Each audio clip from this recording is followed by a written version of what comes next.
Gerald-Celente, founder of the Trends Research Institute in 1980, we're excited to hear that Dr. Paul Craig Roberts, former head of policy for the Treasury, Wall Street Journal editor, has joined the team. He announced that last week with us. Trendsresearch.com is the website. It's invaluable report that everybody's got to get each month. And, of course, the intel reports that are on the site on a daily basis. Gerald-Celente is a pioneer trend strategist. He's the author of the national bestseller Trends 2000 and Trends Tracking. Far better than Megatrends, and publisher of the International Circulated Trends Journal newsletter. He's a political atheist. Gerald-Celente is a political atheist, unencumbered by political dogma. And you can learn more, of course, at trendsresearch.com. The proof is the past. Gerald-Celente has earned his reputation as the most trusted name in trends by accurately forecasting hundreds of social, business, consumer, environmental, economic, political, entertainment, and technological trends among them. Gerald, great to have you joining us, sir. Oh, it's always great being on with you, Alex. Well, it's awesome having you, Gerald, with us here today. Going over all of this information, there's obviously a lot that I want to ask you. CNBC saying it's a depression, not a recession. The Federal Reserve coming out today and saying we are in deep trouble. We've got more of the same poison as the solution. But with everything happening, just break down the current trends and what you think is most important before I start asking questions. Well, they're admitting what we've been saying all along, that there would be no recovery. This isn't a double-dip recession. We never got out of the first dip. And we kept saying over and over and over that you cannot keep printing this phantom money out of thin air, backed by nothing and producing practically nothing. It was just a cover-up. Now, unfortunately, as we've also been saying all along, when all else fails, they take you to war. It's as almost though Orwell wrote the script. Last week, our esteemed Secretary of State Hillary Clinton was in, of all places, Vietnam.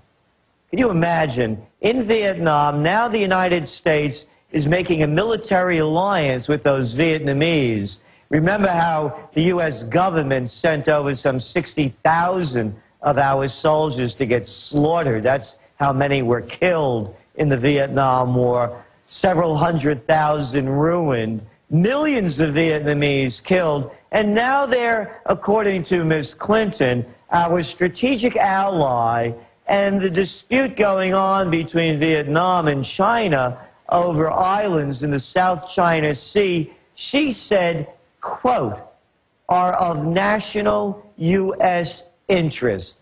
No, they're not. They are, I am a national, and they're not of my interest, and I don't need her or any other flunky out there telling me what my interest is, being that I pay for this stuff.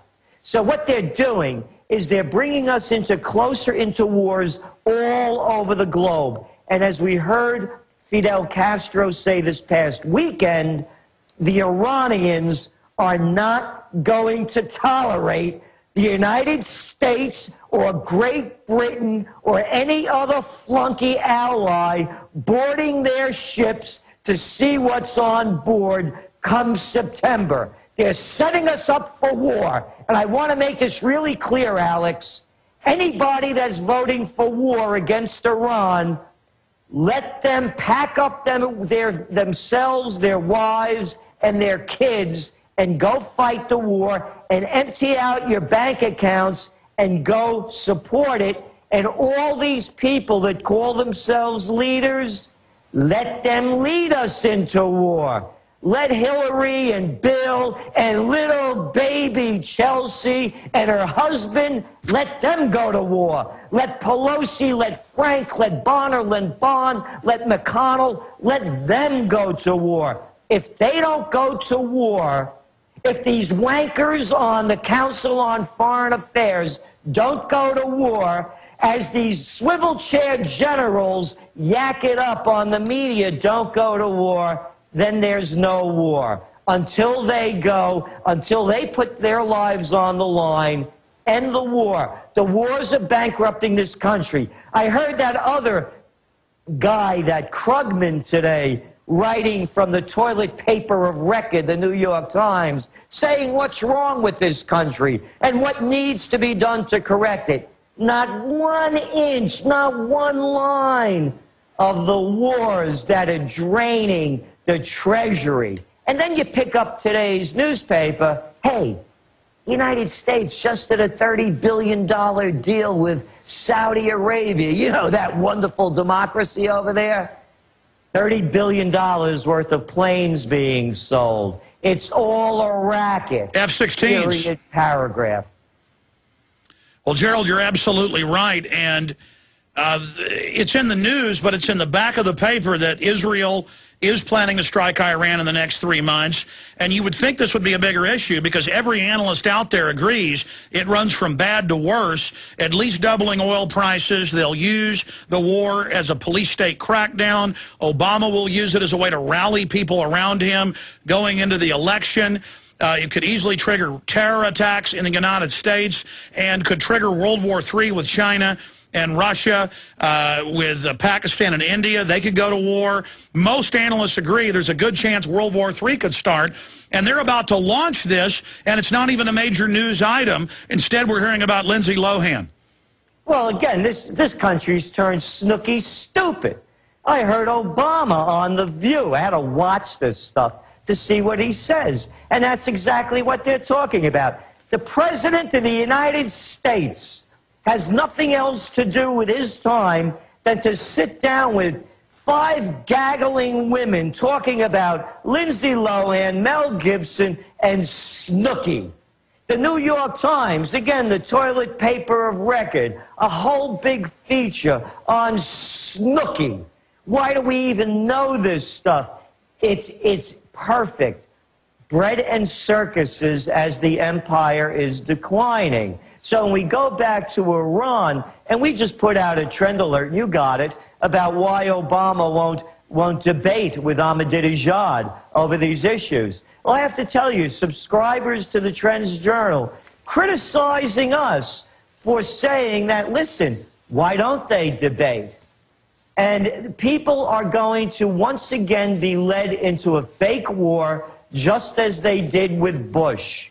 And they're going to do it again with Obama in Iran, and you hit it perfectly. It will be another excuse to tighten up on the police state antics that are already in place, because after all, Alex, they're just doing it to protect us. Well, I mean, look at the nation. It's disintegrating from Ohio to California.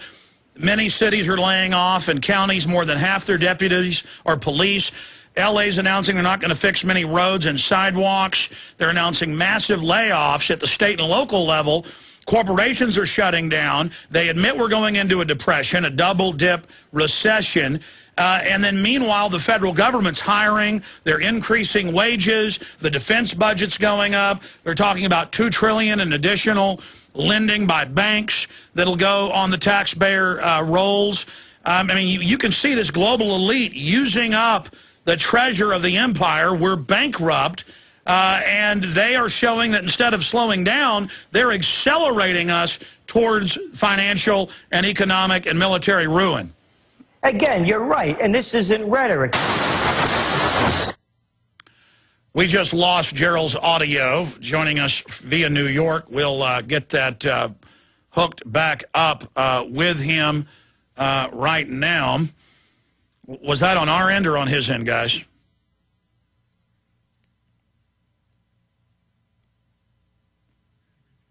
That happens occasionally. You know, it's the wonders of video. While we're at it, let's get him to tip the camera down. Gerald-Celente, again, breaking all of this down with us. And next hour, we're going to have the phones open. They're open now. 1-800-259-9231 is the toll-free number to join us. I mean, look at this economic news. Economic slowdown catches up with NASCAR. They're no longer jam-packed. They're seeing the tickets go way down in price and a lot smaller crowds. I mean, it's even affecting NASCAR, and the government's saying, let them eat cake. Everything's wonderful. We told you last week this was coming with Bob Chapman. Now, here it is in the Financial Times of London. Fed set to downgrade U.S. outlook for U.S.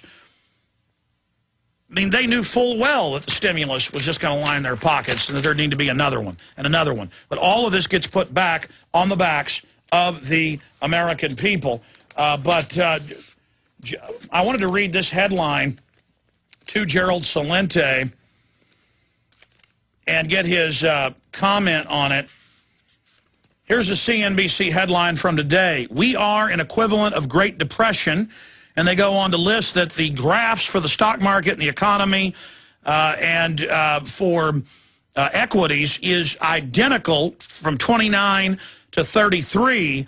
And it took 3 years for them to admit we were in a depression. And now I'm seeing mainstream articles every day saying we're in a depression. But their answer is give the bankers more power, let the Securities and Exchange Commission have total secrecy on who it prosecutes for derivatives corruption and who it doesn't. And we see the Federal Reserve setting up a new private board with even more power over the economy when they're the same group that did it. And we have Chelsea marrying this Goldman Sachs exec whose congressman father's in prison for stealing $11 million from taxpayers. And it's let them eat cake.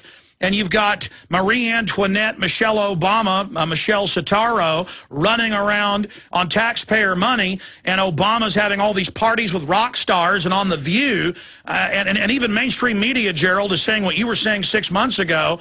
It's let them eat cake. The New York Daily News had that headline that they just don't care. They're rubbing it in our faces. They're laughing at us. They're arrogant.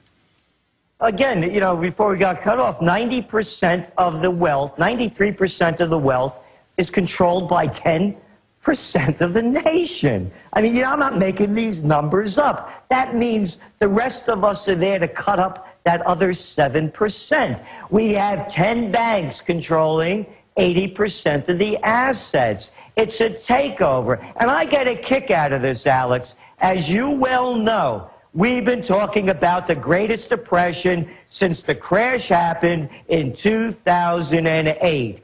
And everyone out there in the mainstream media, either the New York Times called what I'm doing, quote, pessimism porn, until their own flunkies start seeing it, and then it's genius analysis. When Krugman comes up with it, 2 years too late, and about $11 trillion spent. And he had a full solution. Give the Federal Reserve more money. Give the Federal Reserve, the very crooks that orchestrated this, more power. Yeah, exactly. That's like you having a second mortgage and you're really in trouble. Hey, Alex, how about a third mortgage? This thing is going under. Here's our message for everyone. Only the strong are going to survive this. You better be in shape physically, spiritually, and emotionally. There's no salvation for these rest of the people that are waiting for their leaders to lead them. The game is over. They're going to keep conning the people every time there's a bit of rosy economic news to make it appear that things are okay. You better start planning now for the winter. There could not be a better grasshopper and ant scenario in place. And they're not lying about the economy and telling you things are getting better so that we have better confidence. They're doing it so we politically don't get angry and take control of our government. It's our country. It's our republic, and put in policies that would have averted and fixed this. But I know you and many other experts say that it's now too far gone. We're going into the ground. We're going into the ground. There's only, to me, there are a couple of things that could be done. And one of them, again, I've said this about a new alternative energy, something bigger than wind, solar, geothermal, or biofuel, just like we had the internet revolution that got us out of the 1990s mess.